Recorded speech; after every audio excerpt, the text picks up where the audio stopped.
যুদ্ধ কবে বন্ধ করবেন সেটা তো সম্পূর্ণভাবে তাদের হাতেও নাই। মিস্টার কাপুর আমাদের দ্বিপাক্ষিক সম্পর্কে সন্তোষ প্রকাশ করেছেন এবং আশা প্রকাশ করেছেন যে আগামী দিনগুলিতে আমাদের যে দ্বিপাক্ষিক সম্পর্ক সেটা আরও দৃঢ়তর হবে, বিস্তৃত হবে। আমরা বৈধ কাগজপত্রবিহীন বাংলাদেশি যারা আমেরিকাতে আছেন তাদের ফিরে আনার ব্যাপারেও কথা বলেছি।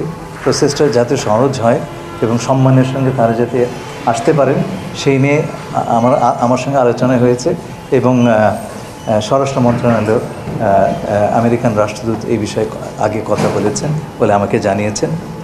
রোহিঙ্গা বিষয়ে আমার সঙ্গে কথা হয়েছে এবং এই বিষয়টা ওনারা একমত যে আমাদের সমাধানের দিকে এখন তাকাতে হবে এবং আমি আনন্দিত যে তারা এই বিষয়ে আমাদেরকে সব ধরনের সহযোগিতা দেবেন।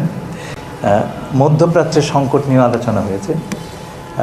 আমি উল্লেখ করেছি তার কাছে যে ইতিমধ্যেই 2 জন বাংলাদেশি এতে মারা গেছেন, 7 জন বাংলাদেশি আহত হয়েছেন। এই যুদ্ধ যদি দীর্ঘতর হয়, বিস্তৃত হয়, তাহলে এই সংখ্যা বাড়তে পারে। তার চাইতে এবং একই সঙ্গে আমাদের মতন দেশের পক্ষে এই যুদ্ধের যে অর্থনৈতিক প্রতিক্রিয়া হবে সেটা বহন করা দুঃসাধ্য।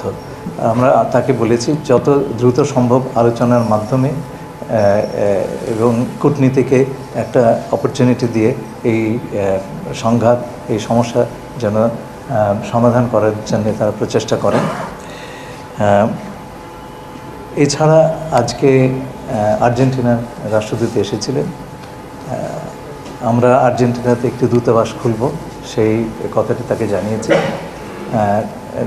তিনি অত্যন্ত আনন্দের সঙ্গে এখানে থাকেন বললেন, 2 বছর ধরে আছেন। বললেন যে আর্জেন্টিনার বাইরে বাংলাদেশ হচ্ছে আর্জেন্টিনার টিমের সবচেয়ে বড় সমর্থক।